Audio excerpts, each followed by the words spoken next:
Hi guys, welcome back to my channel. This is TerraCotta and I am the creator here of animal art.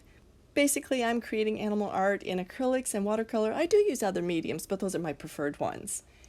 Today we're going to be painting this painted lady butterfly, actually two of them, and I will not only be explaining to you about how I painted them, but I'm going to be explaining a little bit about their natural habitat and a little bit about their life cycle. And so I'm painting on the Fabriano Artistico 100% cotton hot pressed watercolor paper. And it's my preferred paper because with hot press I can get a lot of detail. Also, I'm using the Daniel Smith watercolors and they are really granulating, and because I'm doing animal art, I need a lot of granulation with my watercolors. You'll notice that as I am painting the butterfly, a lot of the colors have the granulation as the base color, and then I paint some of the more non-granulating colors over the top, and that just kind of brings it together as one solid piece. So I finished my first layer, and now I'm starting in a second one, and this is when I'm painting in the lavender.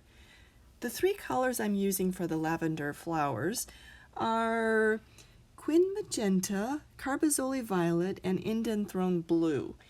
And these you have to really water down because they are such loud colors. I just make little watery puddles and kind of drop them in. You'll notice that I've already put in like 2 or 3 layers. I didn't do that all at once. A light layer with a little bit more, and then a little bit darker layer with more maybe neat color.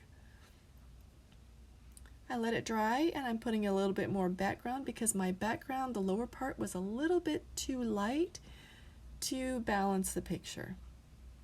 And now I'm taking my rubber cement eraser and taking off that rubber cement, or actually it's not rubber cement, it's the Aquarelle watercolor mask. I find it very useful when I'm doing really small pictures with detail and getting the wings separate. I wanted to put the color right up against the wings, and so I needed to use a mask. So this is where I'm using a lot of those granulating colors. Some of them are rather heavy and they don't move much in the water, and others disperse quite a lot, so it's just about getting to know the colors well. But it's the Hansa Yellow, New Gamboge, Azo Orange, and Pyrrol Orange that I kind of use interchangeably, and those are non-granulating and they just kind of blur all of the other colors together. In this painting I used 3 brushes. One was the 2-inch flat, and this was really good for laying down a lot of water very evenly and getting a nice smooth sheen on the paper so that I could just drop in other colors and they would just float along. It was also really nice for glazing over layers that have already been painted. It doesn't disturb the layer beneath if you just lightly glide your brush over the top, and this is a really good brush for that. And the other 2 brushes are the Silver Black Velvet Round size 8. It is my favorite brush. I will use it in almost every painting. And the other one is a Young Eel. It's a Korean brand, 00. All you need is something really fine so that you can do the proboscis, the legs, the eyes, those fine lines, and what appears to be the pupil. I don't know what it is, but anyway, you need to just do these little tiny marks, and you need a very fine tool for that. And now what you've all been waiting for is to hear a little bit about the painted lady. The painted lady is probably one of the most common butterflies that there is.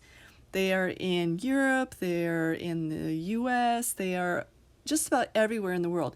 Actually, according to statistics, there's only 2 countries in the world where they are not. And that is, sorry guys, they're not down under and they're not in Antarctica. Evidently they are in the Arctic because they said everywhere except those 2 places, and they stressed not Antarctica. Well, they live about 2 weeks, which really isn't very long. And during those 2 weeks, they are madly just laying eggs. That seems to be their purpose in life. They sip a lot of nectar during that time, and that's why you see them most often on the hollyhocks, thistles, mallows, and I'm seeing a lot of pictures online where they're on the lavender, which makes sense because they like nectar. They have to lay their eggs where the young can eat. While the adults are drinking the nectar, the caterpillars themselves are eating the thistles, the stinging nettles, the mallows. So they're eating the plant, and the adults are drinking the nectar.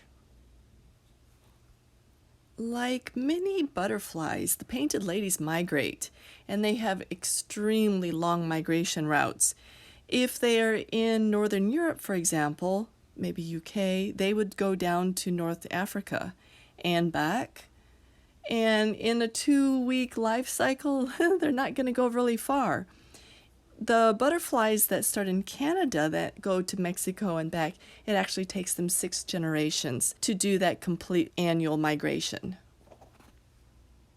And you're probably wondering at this time, what is the difference between the painted lady and the monarch? And this is my question. The painted lady is actually the most common butterfly in the world. I just looked this up. The monarch is the most researched in the world. They are similar, but they are very, very different creatures. The most striking difference is that the painted lady has spots, brown spots, while the monarch has black, very distinctive black lines.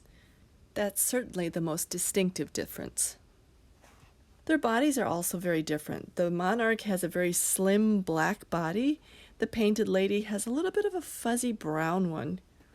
Their sizes are different. The painted lady is quite a bit smaller at 2.5 inches roughly, or maybe about 6 centimeters. And the monarch would be maybe 3.5 inches, or anyway, quite a bit larger.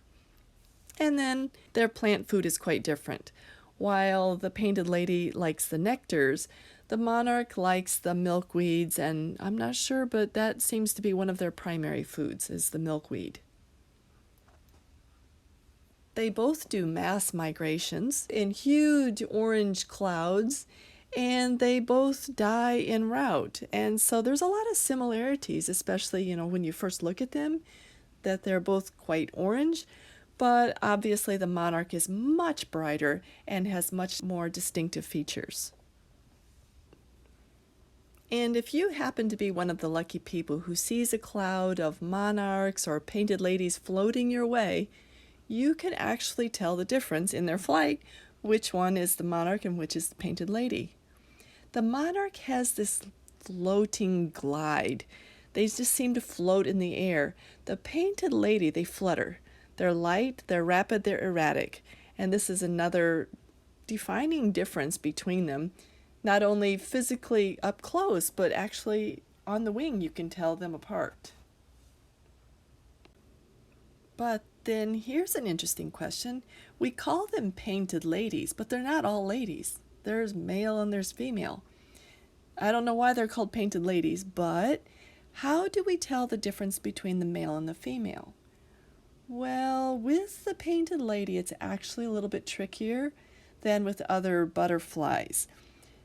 What is kind of a standard for looking at them is the painted lady female has a little bit more of a rounded abdomen, while the male seems to have a little bit of a flatter one.